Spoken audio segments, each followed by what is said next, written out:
મુકામે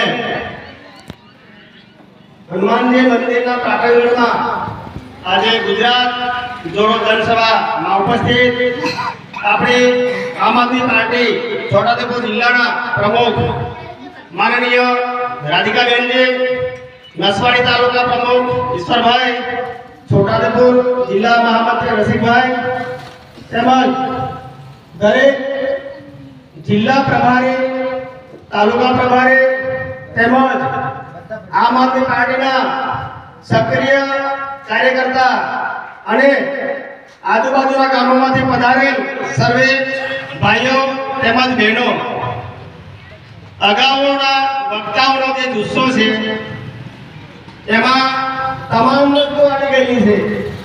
આમ આદમી પાર્ટીના મુખ્ય 5 ઉદ્દેશ્ય છે: સારું શિક્ષણ, રોડ રસ્તા, વીજળી, મફત દવાખાનું. આ આપણી પાર્ટીના મુખ્ય ઉદ્દેશ્ય છે.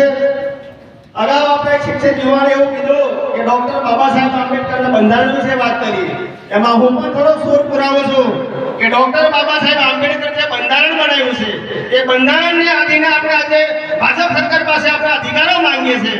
આ ભ્રષ્ટ ભાજપના નેતાઓ આપણો અધિકાર છીનવીને ઉદ્યોગપતિઓને આ કામ સોંપે છે. અને ગણેશભાઈએ જે કીધું એમ હું આપણા ધારાસભ્યને આ મંચ ઉપરથી કહેવા માંગુ છું કે તમે રોડ રસ્તા બનાવ્યા છે એવું કહો છો તો તમને અધ્યામંત્રો મને ત્યાં મોકલે છે, તમારે કામ જ કરવાનું છે તો તમે શું કામ એવી જગ્યાએ અને કામ કરવા માટે મોકલેલો છે.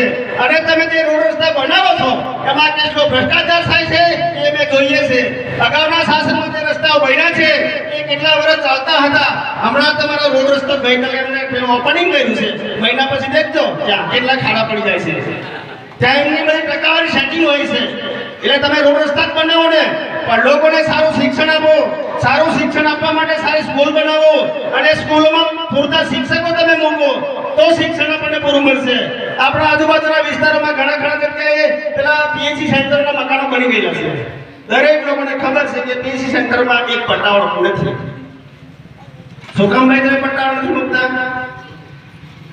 એક સીએસસી સેન્ટરોમાં પૂરતો સ્ટાફ હોય તો આપણા લોકોને નસવાડી કે ગઢબોડિયા સુધી જવું ના પડે. આપણે ત્યાં ઘણા લોકો એવો જીવ ગુમાવ્યો છે કે દવાખાનાના અભાવના કારણે. હવે એ બિલ્ડિંગો બની જાય છે એમાં પણ સીધું દેખાય છે. કોન્ટ્રાક્ટરને એ લોકો ટેન્ડર પાડીને કામ આપી દે અને એમાં એમનું સીધું સેટિંગ 10%, 20%, 15%. અને પછી કે અમે આટલા દવાખાના બનાવ્યા. ભાઈ, દવાખાના બનાવવાથી કે રોડ રસ્તા બનાવવાથી આદિવાસીઓનું જીવન ઉજ્જવળ થવાનું નથી, પણ તમે મૂળ પાયાનું વસ્તુ જે છે સારું આરોગ્ય, સારું શિક્ષણ એની તમે પૂર્તતા કરો જેથી કરીને અમારા આદિવાસી વિસ્તારનો વિકાસ થશે. અને પાછા મંચ ઉપર ચેલેન્જ દેખો છો કે અમે કામ કર્યું છે. કામ તો કરવા માટે તમને ચૂંટણીને ગાંધીનગર મોકલેલા છે. એટલે મિત્રો, આપણી એક જ એવી પાર્ટી છે કે જે આપણા આદિવાસીઓના હિત માટે, આપણા જે જરૂરિયાતના મુદ્દાઓ છે એની સામે અવાજ ઉઠાવનાર જો પાર્ટી હોય તો એક જ પાર્ટી છે આમ આદમી પાર્ટી.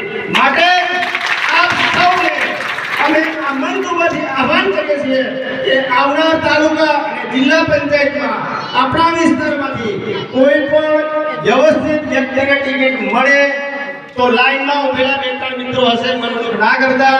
જે પાર્ટી ડિક્લેરેશન કરે એ માણસને આપણે સૌએ વધાવી લેવાનો અને આપણે પૂરેપૂરો સહકાર આપવાનો, કમી ના રહી જાય.